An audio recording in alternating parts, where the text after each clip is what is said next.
In this video we're going to have a look at setting up MC Terrain in the Universal Render pipeline, and once we've got that running we're going to have a look at adding two different player controllers, one using the input manager and one using the new input system with the Cine machine added in as well. So to start with, we'll go new project, we'll choose 3D URP and we'll hit create project, and then we'll wait for the project to be created. So now our project loaded, the first thing we need to do is import MC Terrain. So I got the package here ready to import, so I'll just click import and wait for it to come in.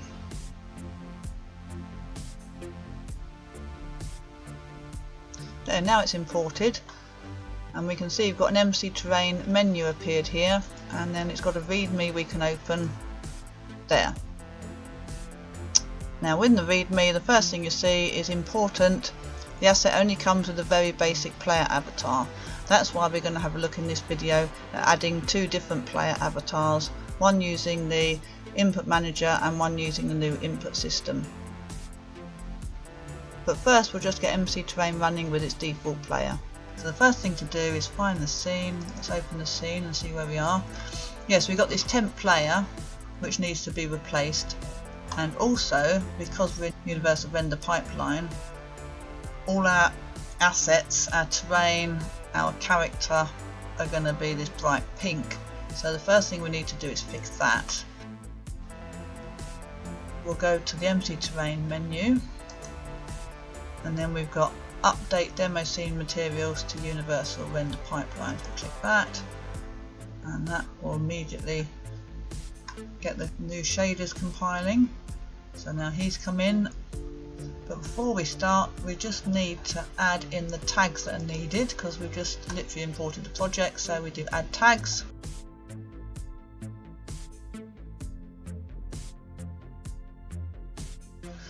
And now if we just go to an object there, we can see we've got some new tags that the game will expect. All we need to do is click play and wait for the game to load. There, now the shaders are all compiled and we've got MC Terrain running in the Universal Render pipeline.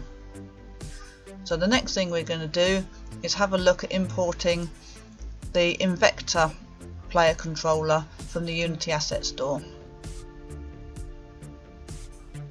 So we'll stop the game and head to the Unity Asset Store now. So we're in the Unity Asset Store, we're searching for third person controller. We'll go down to free assets, and here we've got the third person controller from Invector, which is the one we're going to use. So we'll add that to my assets and then we'll import it when we're back in Unity. So back in Unity, we go to Window, Package Manager, and go to My Assets, and then we find the Invector player controller. There, I've got it highlighted here, so we click import and wait for it to import into the project.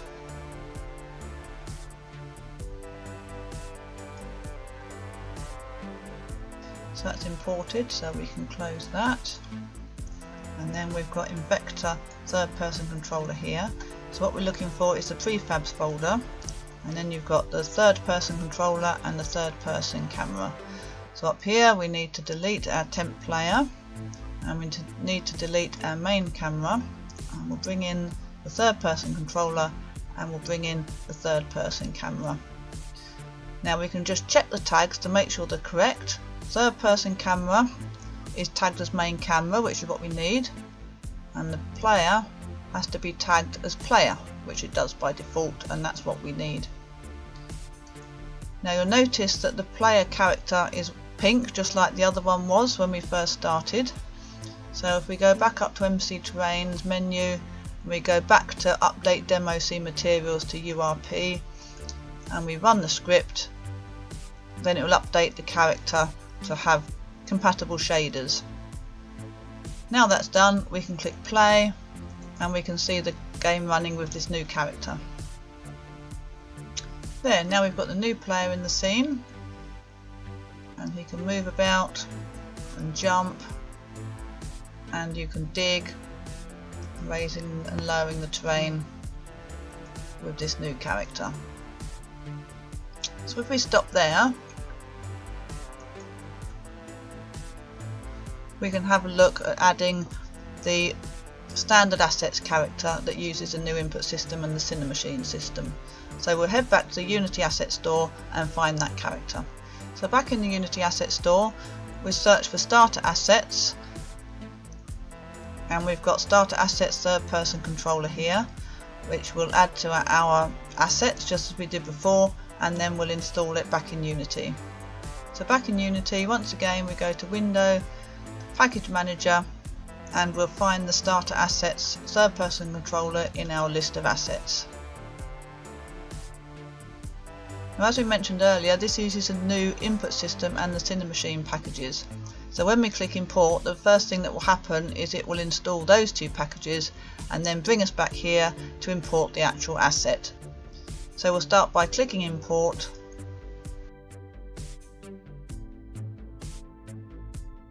and we'll click on install upgrade to add the input system and Cinemachine packages first. There, now it's installed the input system and Cinemachine. It's asking us if we want to restart the editor. So we click yes, and then once the editor's restarted, we can come back here and import the actual package. Right, so the editor's restarted and we're back in the package manager. So we've got the starter assets third person controller highlighted. We'll import, and this time we can skip the install upgrade because it's done everything we need. So we can get to here and actually import the asset. Right, we can close that. And once again we can delete those. They've come back because I didn't bother saving when the editor restarted. We can close that one. And now we've got starter assets package down here, and we're looking for third person controller, and we're looking for prefabs. So we need to bring in the main camera, we need to bring in the player armature, and because we're using Cinemachine, we also need to bring in the player follow camera. So bring that in there. Now the player follow camera needs a target to follow, which we have to give it here. So we open player armature and we find player camera route, and that goes as the follow item in there. Now once again we can check our tags. The main camera is set to main camera by default, which is what we want. Player armature is set to player by default, which again is what we want. So we can go straight ahead and press play. There, and now we have the starter assets character in the game, and once again we can move around, run and jump, and we can raise and lower the terrain just as before. But you'll notice now with this character, once I've clicked in to start raising and lowering the terrain, the mouse pointer has disappeared. At this stage of the game it's really useful to have the mouse pointer visible at all times, so we can see exactly where we're trying to click on the terrain. Later on in the development you'll change your mouse pointer to a crosshair or some such, but at this stage we haven't got that, so I'll show you now how to keep the mouse pointer visible when using this character. So we'll first of all press escape to bring the mouse pointer back and stop the game. Then we need to go down here to input system and starter assets inputs. So we'll open that in Visual Studio and scroll down to the bottom of the file, and here you've got cursor mode locked. Now if you use cursor mode locked, then the cursor will also be invisible regardless of the visibility settings of the cursor, and that's what we don't want. So we're going to change from locked to confined, which will keep the cursor confined to the game, but will keep it visible as well. So we'll click save there, and then we'll return to Unity and see the difference. So we'll click play once again and wait for the game to load. There, now we've got our character, and if we try and lower the terrain, you can see we've got the mouse pointer still visible, which makes it so much easier to know what part of the terrain you're actually clicking on. That's it for this video. Check out the website for more videos and full documentation for MC Terrain.